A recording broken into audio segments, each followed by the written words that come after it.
जेठ जी, आप आप यहाँ अचानक? क्यों, मैं नहीं आ सकता क्या? नहीं, आप आइए ना अंदर।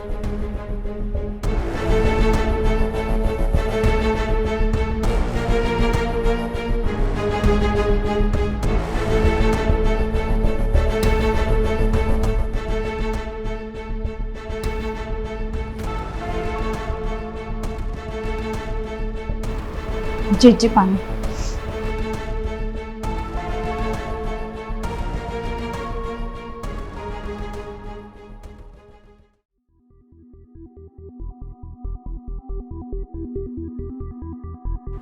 ये बताओ, वो छोटा का है?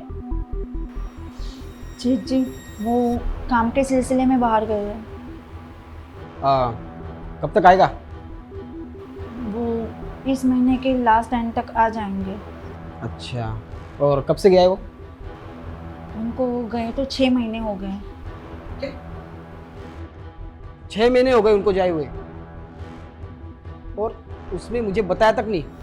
नहीं, वो जेठ जी ऐसी बात नहीं है, उनको कुछ ज़रूरी काम आ गया इसलिए वो 6 महीने से बाहर है। अरे भाई, ऐसा भी क्या जरूरी काम आ गया कि उसने मुझे फोन करना तक जरूरी नहीं समझा? अरे चलो ठीक है, उसने नहीं बताया, तुम तो मुझे बता सकती थी ना।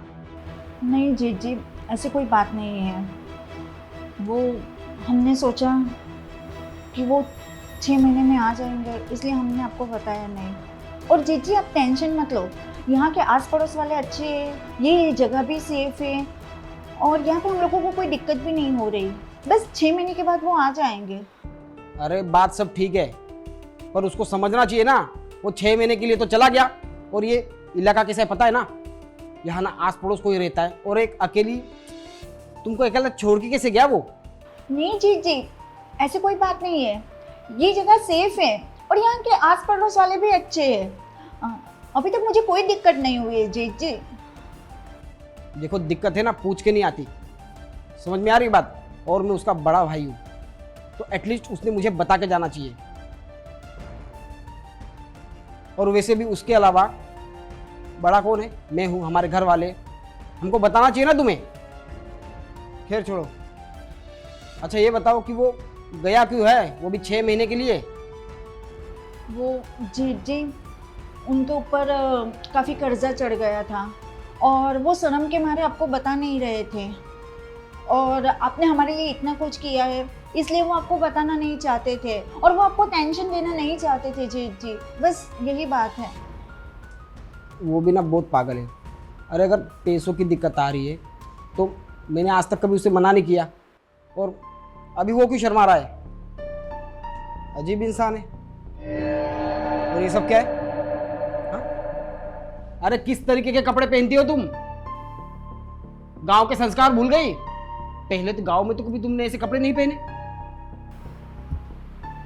वो जेठ जी, मैं अकेली रहती थी ना इसलिए मैंने पहन लिए, मुझे नहीं पता था कि आप अचानक ऐसे आ जाओगे। और जेठ जी, यहाँ पर तो अभी ये ज़माने में ऐसा चलता है, ये शहर में तो ऐसे कपड़े चलते हैं जेठ जी, शहर में सब लोग ऐसे कपड़े पहनते हैं। शहर में सब लोग इससे भी वाहियात कपड़े पहनते हैं, तो तुम भी वैसे ही रहोगी? देखो मेरी बात याद रखो, तुम गांव के अलावा किसी भी शहर, किसी भी मोहल्ले में, किसी भी इलाके में चले जाओ, गांव के संस्कार कभी मत भूलना। और हाँ, कल के बाद मुझे ये सब दिखना नहीं चाहिए, समझ में आया? जी जेठ जी। चलो मुझे मेरा कमरा दिखाओ, बहुत थक गया हूँ मैं। जी आइए जेठ जी, मैं आपको आपका कमरा दिखाती हूँ।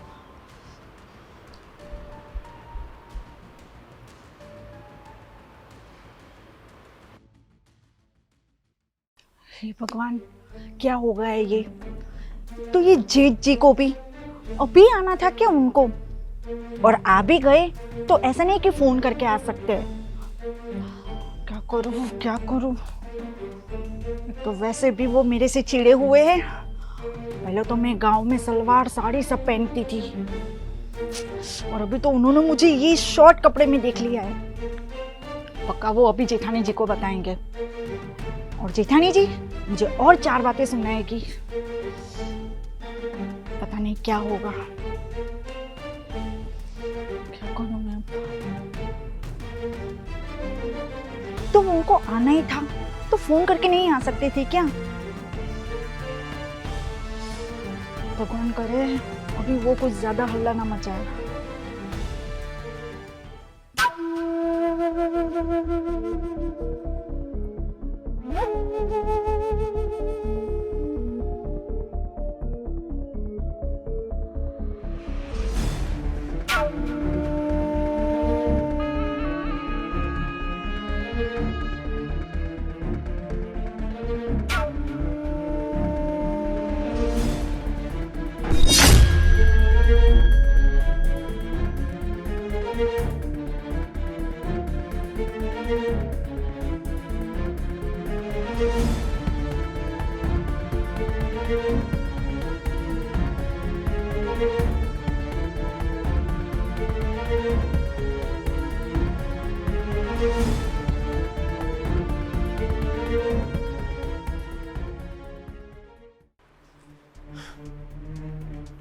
अच्छा, तो इस घर में ये सब कुछ चल रहा है। वहां मेरा छोटा भाई अपने कर्जे उतारने के लिए, अपना घर चलाने के लिए और इसकी ख्वाहिशें पूरी करने के लिए दिन रात काम कर रहा है। 6-6 महीना पता नहीं बाहर कहाँ जा रहा है। और ये क्या कर रही है? ये उसके पीछे रंगरलियां मना रही है, किसी और लौंडों के साथ अय्याशियां कर रही है। तभी तो सोचूं कि इतने दिनों बाद जब मैं घर आया तो इसके तो रंग ढंग तेवर ही बदल गए। मैंने पहले कभी इसको साड़ी के अलावा नहीं देखा था, और आज इतने छोटे छोटे कपड़ों में। कितना बुरा लगेगा मेरे छोटे भाई को जब उसे पता चलेगा कि जिसके लिए वो इतनी मेहनत कर रहा है वो यहाँ पे क्या कर रही है। इसको सबक तो सिखाना पड़ेगा, क्योंकि मैं इस तरह से मेरे भाई की ज़िंदगी बिखरने नहीं दे सकता। अगर मैंने ऐसा किया तो मेरे भाई के दिल पे बहुत गहरी चोट बैठेगी, और शायद वो इसे तलाक भी दे दे। इसके अलावा मेरे पास एक दूसरा तरीका है। क्यों ना इस चीज़ का मैं ही फ़ायदा उठा लूँ, क्योंकि अगर कोई बाहर का इंसान इस घर में आके एंजॉय कर सकता है तो इस घर का इंसान क्यों नहीं। जो तूने मेरे भाई के साथ किया ना, पता नहीं किसी और लौंडों के साथ मुंह मार रही है।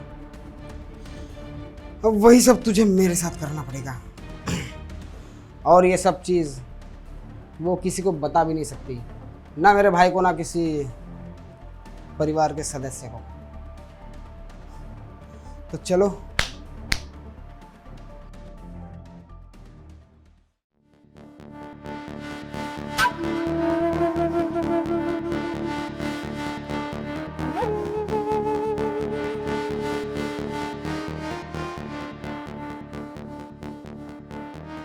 मुझे लगता है अब तक तुम्हें सबक मिल गया होगा मेरे छोटे भाई के साथ बेवफाई करने का।